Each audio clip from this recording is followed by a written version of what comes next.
everyone, I am Yamini Tukral and I welcome you to Adda 24/7 School। तो बच्चों chapter 11 transport in plants के अंदर हमने last class के अंदर देखा था कि हमारे वेरियस मीन्स ऑफ ट्रांसपोर्ट क्या क्या होते हैं, क्या क्या हमारे ट्रांसपोर्टेशन के पाथवे होते हैं। इस लेक्चर के अंदर हम लोग देखने जा रहे हैं हमारे प्लांट वाटर रिलेशंस कि प्लांट और वाटर अपना कैसा रिलेशनशिप बना के रखता है। तो चलिए स्टार्ट करते हैं प्लांट वाटर रिलेशंस के साथ। So water, as you know, it is essential for all the physiological process of the plants as well as animals। जब हम लोग animals की बात करें तो उनकी 70% बॉडी जो होती है वाटर से बनी होती है ना। जो 70% बॉडी होती है वो वाटर से बनी होती है। बाकी water it is also essential for all the physiological processes that takes place in the plants along with all the living organism including the humans and the animals. So it provides medium for most of the substances to dissolve in it. Basically it acts as a solvent. अब ये तो आपने सुना होगा कि water is a universal solvent, मतलब जो भी चीज़ होगी वो वाटर के अंदर डिसॉल्व हो जाएगी। बहुत कम एक्सेप्शंस होती हैं जो कि वाटर के अंदर डिसॉल्व नहीं होती है, बट मेजरली चीज़ें हमारी वाटर के अंदर डिसॉल्व हो जाती है। So water is a universal solvent, मतलब it acts as a medium for most of the substances to dissolve in it, so it can be like regarded as the universal solvent। so protoplasm of the cell, it contains water। जो protoplasm होता है cell का, it also contains water, जिसके अंदर सारे molecules they are dissolved and suspended even in animal cells. तो cells के अंदर क्या होता है, हमारा साइटोप्लाज्म होता है। तो साइटोप्लाज्म ही हमारा फ्लूइड होता है बिकॉज ऑफ वाटर, और उसी के अंदर हमारे सारे ऑर्गेनल्स होते हैं। वैसे ही जो प्रोटोप्लाज्म होता है सेल का, उसके अंदर सारे के सारे ऑर्गेनल्स होते हैं when we talk about plants, और वो भी किस वजह से होता है, because of the presence of water, because of the presence of water. So the terrestrial plants they take a lot of water and release most of it। तो जब हम लोग terrestrial plants की बात करते हैं, so they take in a lot of water। जो हमारे land plants होते हैं, basically terrestrial plants are the land plants। So they take in a lot of water and release most of it in the form of water vapor through the process of transpiration। Through the process of transpiration, ठीक है। Transpiration is the loss of water from the plant।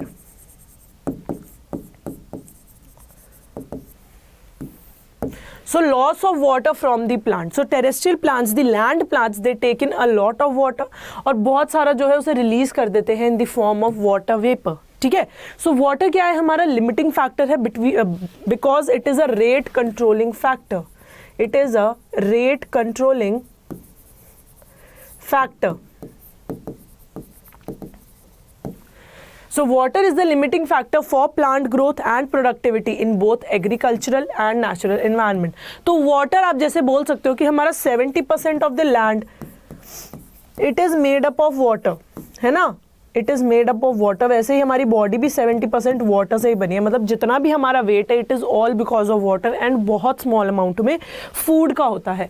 तो वैसे ही water जो है हमारा rate controlling factor होता है, हमारे रेट को कंट्रोल करता है for the plant growth and productivity. So basically the plant growth and the productivity they depend upon the water.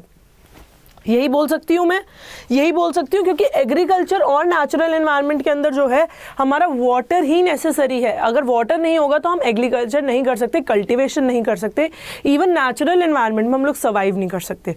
तो जब हम प्लांट ग्रो करते हैं तो उसकी जब हम रिक्वायरमेंट्स देख रहे हैं, सबसे पहले ये होता है ना, खाद, पानी, हवा। पानी आता है, पानी is the most important thing. 2 time बोलते हैं कि प्लांट्स को पानी देना चाहिए, वैसे ही। तो starting of with the water potential. Potential को हम लोग कैसे डिफाइन करते हैं, साई। ये क्या होता है, psi. This is the symbol representing water potential. So it is a concept fundamental to the understanding of the water movement. Basically water potential it is related to the water movement. It is determined by the solute potential which is psi S and pressure potential psi P. तो solute potential कैसे denote होता है, by psi S and pressure potential by psi P.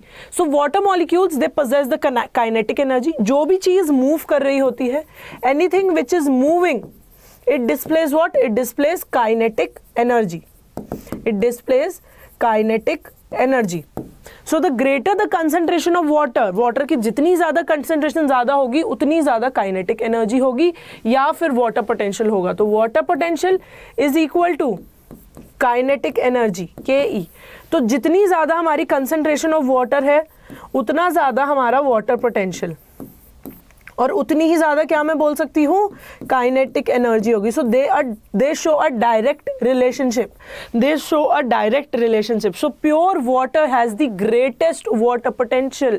उसके अंदर जो particles हैं they are constantly moving, they are constantly moving, and pure water has the greatest water potential. जब हम प्योर वाटर की बात कर रहे हैं, it has the greatest water potential. Clear? यहां तक क्लियर है कि वाटर पोटेंशियल क्या होता है? It is the fundamental which is related to the water movement.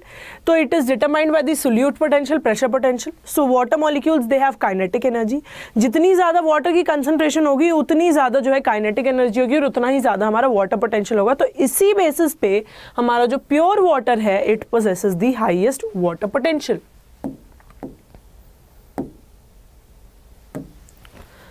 So water potential is denoted by a Greek symbol psi। मैंने तुम्हें बताया था psi से रिप्रेजेंट होता है, जब हम water potential लिखे तो P आ जाएगा, ठीक है। And it is expressed in pressure unit Pascal। Pascal के अंदर जो है ये प्रेशर यूनिट के अंदर डिस्प्ले होता है। So water pressure of pure water is taken as 0 at the standard temperature and pressure. A solution has the less water potential due to less water concentration. अब मैंने बताया था कि जितनी ज्यादा हमारा वाटर होगा, जितनी ज्यादा वाटर की कंसंट्रेशन होगी उतना ज्यादा हमारा जो है वाटर पोटेंशियल रहेगा, है ना, उतना ज्यादा हमारा वाटर पोटेंशियल रहेगा। पर जो हमारा प्योर वाटर है उसका वाटर पोटेंशियल क्या है, हमारा 0 है। तो मतलब बाकी सारे वाटर का जितना भी सॉल्वेंट्स का होगा वो इससे कम होगा, क्योंकि highest water potential it is displayed by the water. So the highest water potential it is displayed by the water, it is displayed by the water, ठीक है। सो water pressure of the pure water it is 0 at standard temperature and the pressure, and a solution it has a less water potential due to less water concentration. So the magnitude of lowering water potential due to dissolution of solute it is known as the solute potential. So एक minute, water potential. So the magnitude of lowering the water potential due to the dissolution of the solute it is known as the solute potential. Pure water का हमने बोला कि water potential सबसे ज्यादा है क्योंकि उसके अंदर जो solute molecules हैं, उसके अंदर जो solute molecules है वो कम है ना, solute molecules हैं ही नहीं। तो इससे क्या पता चलता है, इससे क्या पता चलता है कि हम जैसे जैसे सोल्यूट मॉलिक्यूल्स ऐड करेंगे उतना कम होता जाएगा हमारा water potential due to the presence of dissolution of solute which displace the solute potential, ठीक है। So solute potential it is always negative क्योंकि वो हमारा वाटर पोटेंशियल को कम कर रहा है than 0। So more the solute molecules in the solution lesser the solute potential. Solute potential जितना ज्यादा होगा, जितना ज्यादा होगा उतने कम सोल्यूट मॉलिक्यूल्स होंगे, ठीक है। So they show an inverse relationship, they show an inverse relationship. So if a pressure greater than the atmospheric pressure it is applied to the pure water, its water potential decreases. So pressure potential it is usually positive, solute potential हमेशा negative होता है, pressure potential हमेशा positive होता है, क्योंकि अगर हम लोग atmospheric pressure से pressure लगाए, atmospheric pressure से ज़्यादा pressure लगाएं water पे तो उसका water potential जो है it decreases, it decreases.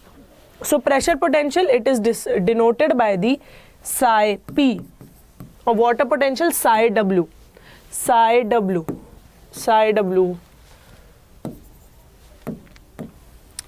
So water potential of a cell it is affected by both solute and the pressure potential and the relationship is as follows. तो ये हमारा relationship establish होता है water potential, solute potential and the pressure potential, ठीक है। तो solute potential और pressure potential मिलके क्या बनाते हैं हमारे water potential, जिसमें solute potential हमारा negative होता है, pressure potential हमारा positive होता है, ये हमने ध्यान रखना है, ठीक है। नेक्स्ट हमारा आता है osmosis. It is a diffusion of water across a semi permeable membrane. So the diffusion of water through a semi permeable membrane, जो हमारा डिफ्यूजन हो रहा था, it was occurring by a permeable membrane. ये हमारा किससे हो रहा है? By a semi permeable membrane. So the dead direction and the rate of osmosis it depends on the pressure gradient and the concentration gradient. ठीक है. So water will move from its region of higher concentration to a region of lower concentration until the equilibria it is reached. अब osmosis और diffusion में थोड़ा सा confusion रहेगा. Osmosis में क्या होता है? ये हमारे दो वाटर मॉलिक्यूल्स, वाटर बॉडीज हैं, ए एंड बी. ए के अंदर आप देख रहे हो कि सोल्यूट कम है, मतलब इसमें वाटर ज्यादा है. ध्यान से सुनना, वाटर ज्यादा है, सोल्यूट कम है. और वहीं जब हम सॉल्यूशन बी देख रहे हैं, उसके अंदर वाटर कम है और सोल्यूट ज्यादा है. तो कौन ज्यादा कंसंट्रेटेड हुआ? सॉल्यूशन बी ज्यादा कंसंट्रेटेड हुआ, क्योंकि सोल्यूट ज्यादा है. तो ऑस्मोसिस के अंदर क्या होता है? हम वाटर का कंसंट्रेशन देखते हैं, सॉल्यूशन का नहीं, सिर्फ वाटर का. वाटर हमारा सॉल्यूशन ए में ज्यादा है तो वो ए से मूव करेगा बी. हम सिर्फ वाटर का देखेंगे. Water moves from a higher concentration to a lower concentration. Solute नहीं देखना, सिर्फ वाटर देखना है कि वाटर जहां पे ज्यादा हो वहां से वो कम वाली जगह पे मूव करेगा इन ऑस्मोसिस. क्लियर? जब तक इक्विलिब्रियम नहीं होता. So solute has more water and less solute, so high water potential in comparison to solution B. सो ऑस्मोटिक पोटेंशियल क्या होता है? Osmotic potential it is the pressure required to prevent water from diffusing. Osmotic potential वो pressure होता है कि जो हम वाटर के ऊपर लगाए, जो हम उस सॉल्वेंट के ऊपर लगाए, कि वो डिफ्यूज ना हो. So more the solute concentration, more will be the pressure required to prevent water from diffusing it. जितना ज्यादा हमारा जो है, जितना ज्यादा सोल्यूट कंसंट्रेशन होगा, उतना ज्यादा प्रेशर हमें रिक्वायर्ड होगा. मतलब बी में हमें प्रेशर ज्यादा लगाना पड़ेगा रादर देन ए. और ए के अंदर हमारा वाटर ज्यादा है, तो ए से बी मूवमेंट करेगा हमारा वाटर जब तक कि इक्विलिब्रियम रीच ना हो जाए. So numerically osmotic pressure it is equal to the osmotic potential, but the sign it is opposite. तो osmotic pressure हमारा पॉजिटिव होता है, जबकि osmotic potential हमारा नेगेटिव होता है. नेक्स्ट हमारा आता है plasmolysis.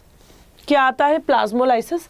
If the surrounding solution it balances the osmotic pressure of cytoplasm, the solution it is known as isotonic, hypotonic and hypertonic. ये तीन हमने जो है टर्म्स को अच्छे से पढ़ना है. सबसे पहला हम देखेंगे जब हमारा जो सराउंडिंग सॉल्यूशन होता है और जो सेल होता है, उन दोनों का जो है ऑस्मोटिक प्रेशर सेम हो, तब हमारा सॉल्यूशन जो है आइसोटोनिक रहेगा. आइसोटोनिक. इसमें जो हमारा वाटर है उसकी कोई नेट मूवमेंट नहीं होगी, क्योंकि अंदर सेल के अंदर और बाहर सॉल्यूशन के अंदर क्या है? सेम ऑस्मोटिक प्रेशर है.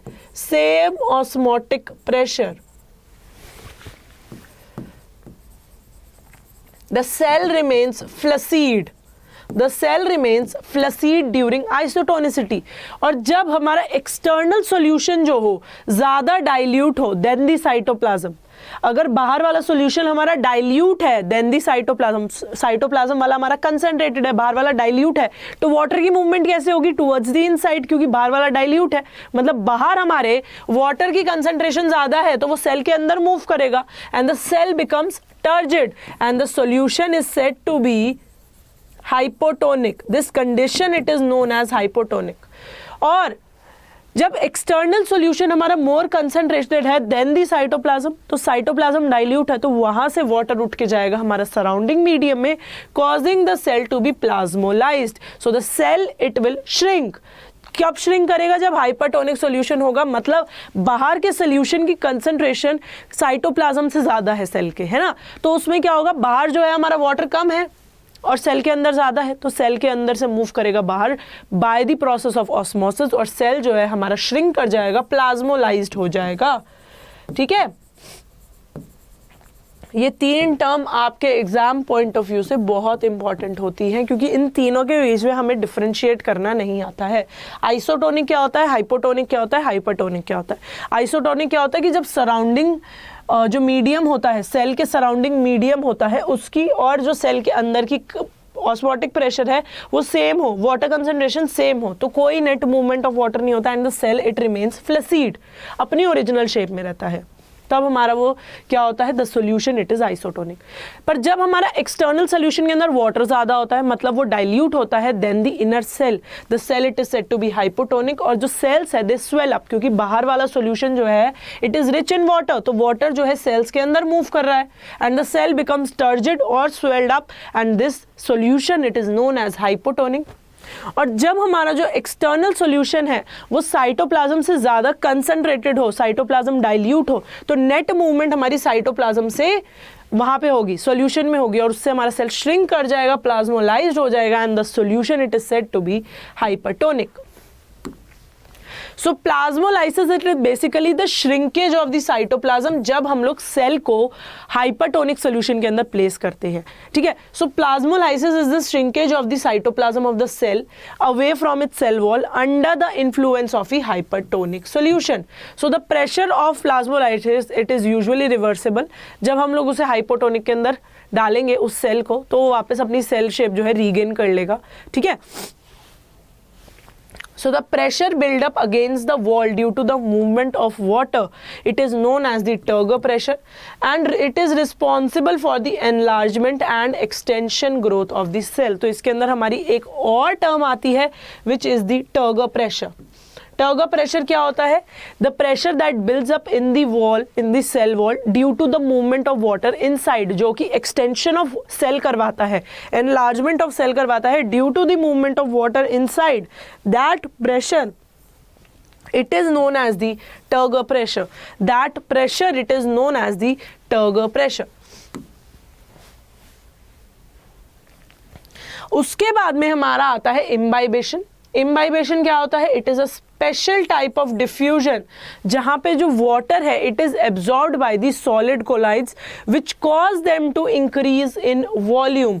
इम्बाइबेशन क्या होता है, ये भी एक तरीके का डिफ्यूजन ही होता है जिसमें जो वाटर है it is absorbed by the solid colloids और उसकी वजह से क्या होता है वो इंक्रीज कर जाते हैं in volume. For example absorption of water by the seeds. और ड्राई वुड को आप देखते हो ना, आप बोलते हो ना लकड़ी जो है हमारी फूल जाती है जब पानी एब्जॉर्ब करती है, वही फूलना और सरफेस से एब्जॉर्ब करना उसको हम लोग क्या बोलते हैं, इम्बाइबेशन बोलते हैं।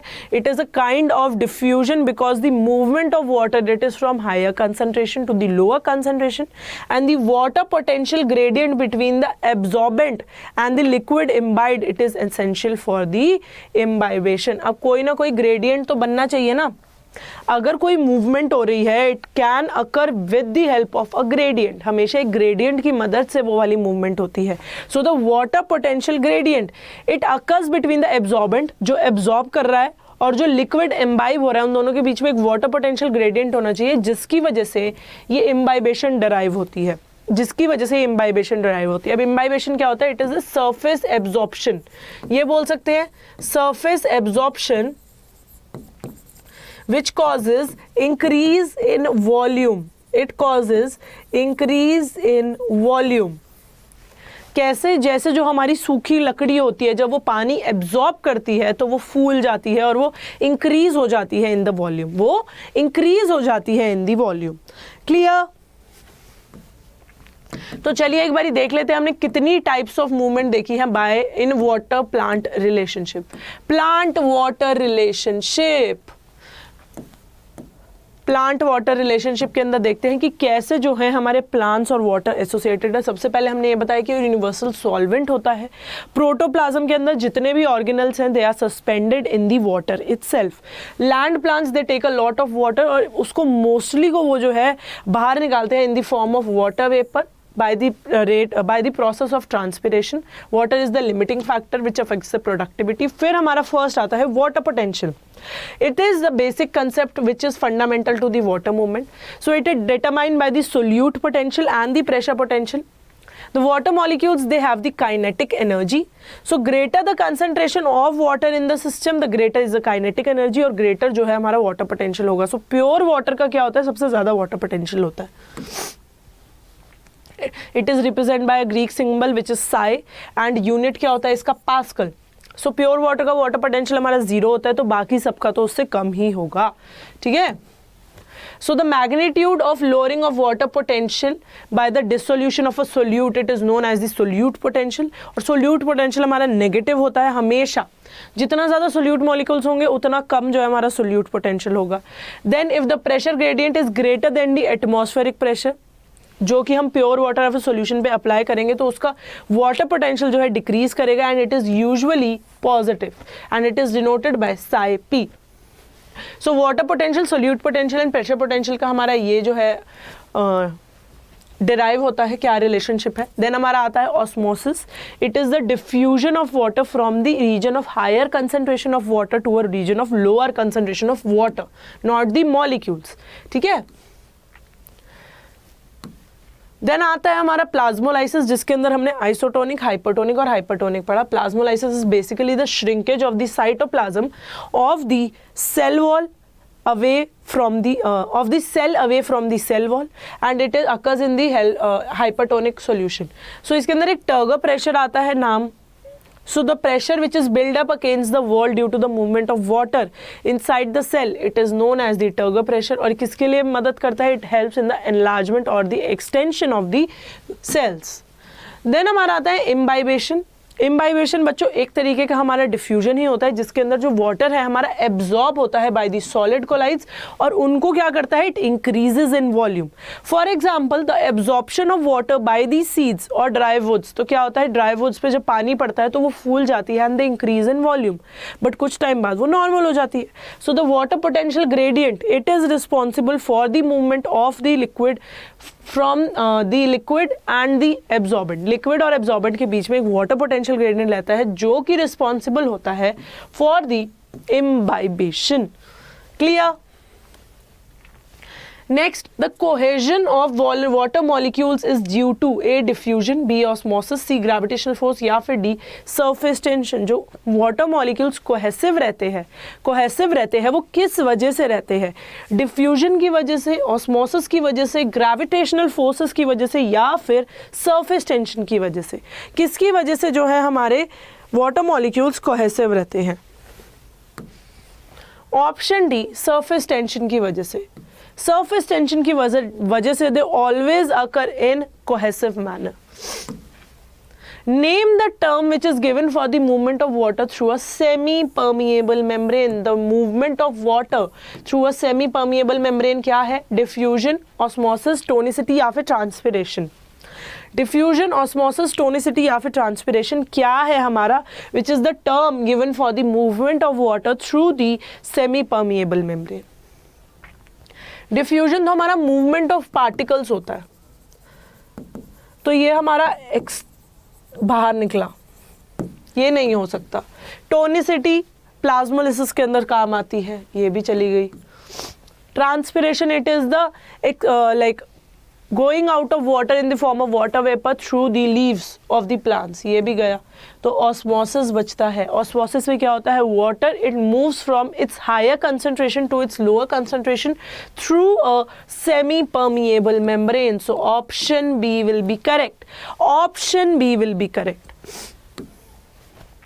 Next, what is the measure of the osmotic pressure gradient of solutions which are separated by a semi-permeable membrane? Measure of osmotic pressure potential. Osmotic pressure gradient का measure क्या होता है?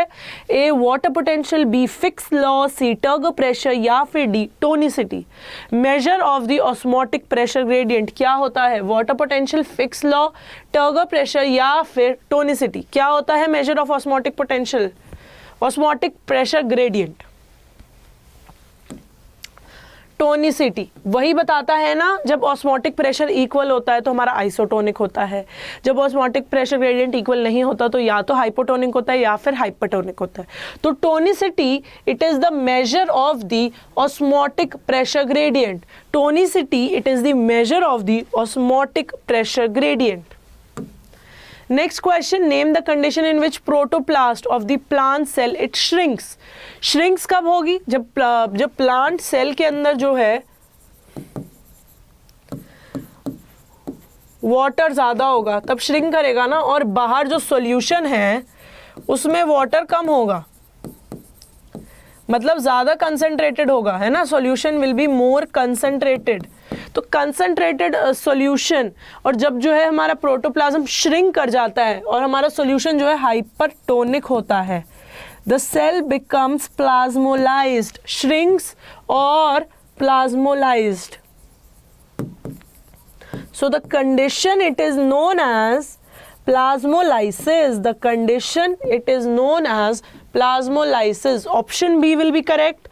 Option B will be correct, right?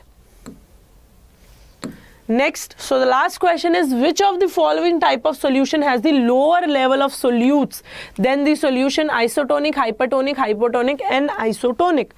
Isotonic के अंदर तो बराबर होती है solute और water दोनों, ये गया। हाइपरटोनिक और हाइपोटोनिक, हाइपोटोनिक के अंदर डाइल्यूट सॉल्यूशन होता है, मतलब इसके अंदर सोल्यूट जो होते हैं वो सोल्यूट जो होते हैं कम होते हैं देन दी सॉल्यूशन। तो option C will be correct.